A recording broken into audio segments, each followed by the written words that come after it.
राज्यसभा में इंडिया गठबंधन लगातार काफी ज्यादा मजबूत होती जा रही है और जो देखा जा रहा है कि लोकसभा चुनाव के बाद इंडिया गठबंधन के साथ एक एक कर निर्दलीय सांसद जुड़े और कुनबा धीरे धीरे बढ़ता चला गया। अब ताजा राजनीतिक हालात जिस तरफ इशारा कर रहे हैं उसके मुताबिक इंडिया गठबंधन में एक और बड़ा दल जुड़ने के लिए तैयार होता दिख रहा है। आंध्र प्रदेश के पूर्व मुख्यमंत्री और वाईएसआर कांग्रेस पार्टी प्रमुख वाईएस जगन मोहन रेड्डी ने बुधवार को राष्ट्रीय राजधानी दिल्ली में प्रदर्शन किया। उनका आरोप है कि हाल ही में राज्य की सत्ता में आसीन होने वाली तेलुगु देशम पार्टी की सरकार ने उनकी पार्टी के खिलाफ हिंसक रुख अपना लिया है।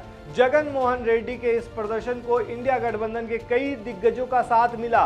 रेड्डी के प्रदर्शन में समाजवादी पार्टी प्रमुख अखिलेश यादव भी शामिल हुए और उन्होंने अपना समर्थन वाईएसआर कांग्रेस के इस प्रदर्शन को दिया है। यहां से ये चर्चा भी राजनीतिक गलियारों में छिड़ गई है कि वाईएसआर कांग्रेस भी इंडिया खेमे के साथ जुड़ सकती है। अब सवाल ये उठता है कि अगर वाईएसआर सीपी अगर जुड़ जाती है इंडिया गठबंधन से तो क्या होगा। अगर ये चर्चा हकीकत में बदल जाती है तो क्या होगा। तो इंडिया गठबंधन का कुनबा संसद में और भी ज्यादा मजबूत हो जाएगा। वाईएसआर कांग्रेस के लोकसभा में 4 सांसद हैं। इसके साथ आने में लोकसभा में भले ही इंडिया गठबंधन को वो मजबूती न मिले, लेकिन राज्यसभा में पार्टी के 11 सांसद हैं, जो बहुत बड़ा नंबर है। 11 राज्यसभा सांसद अगर साथ में आए तो इंडिया गठबंधन संसद के उच्च सदन में काफी ज्यादा मजबूत स्थिति में आ जाएगा। राज्यसभा का बदल जाएगा पूरा गणित। चलिए इसको समझते हैं अच्छे तरीके से। दरअसल राज्यसभा में कुल 245 सीटें हैं, लेकिन 19 सीटें खाली होने के चलते संसद को उच्च सदन की कुल स्ट्रेंथ फिलहाल 226 है। ऐसे में राज्यसभा में संसद का जो जादुई आंकड़ा है वो 113 हो जाता है। टाइम्स ऑफ इंडिया की रिपोर्ट के मुताबिक राज्यसभा में फिलहाल भारतीय जनता पार्टी के नेतृत्व वाला एनडीए गठबंधन बहुमत के आंकड़े से 13 सीट कम है। राज्यसभा में बीजेपी के पास 86 सीट है और एनडीए के कुल सांसद 101 हैं। वहीं विपक्षी इंडिया गठबंधन के पास राज्यसभा में 87 सांसद हैं। इसमें से 26 कांग्रेस और 13 तृणमूल कांग्रेस के हैं। आम आदमी पार्टी और डीएमके के राज्यसभा में 10-10 सांसद हैं। ऐसे में अगर वाईएसआर कांग्रेस भी इंडिया गठबंधन में शामिल हो जाए तो विपक्षी गठबंधन के सांसदों की संख्या 98 तक पहुंच जाएगी। यानी मोदी सरकार के लिए राज्यसभा में कोई भी बिल पास कराना बेहद मुश्किल हो सकता है। हालांकि फिलहाल जगन मोहन रेड्डी ने इंडिया गठबंधन में शामिल होने को लेकर कुछ भी नहीं कहा है, तो ऐसे में सवालिया निशान है। लेकिन जिस तरीके से हालात हैं और देखा जा रहा है, इंडिया गठबंधन कंटिन्यू मजबूत होता जा रहा है।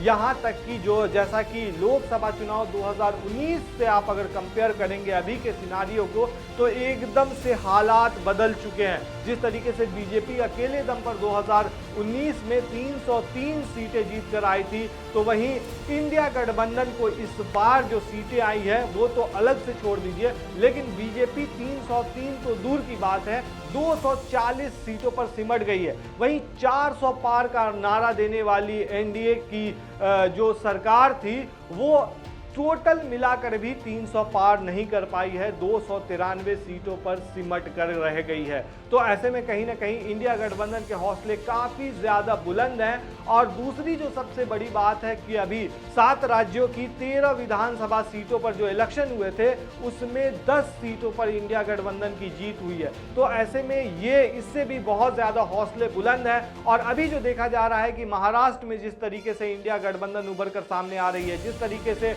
झारखंड का सिनारियो देखा जा रहा है, झारखंड में तो बहुत बड़ा खेला होने वाला ऐसा बताया जा रहा है कि एनडीए के घटक दल यानी कि नीतीश कुमार की पार्टी जेडीयू वो भी झारखंड में हो सकता है बीजेपी के खिलाफ जाकर चुनाव लड़े।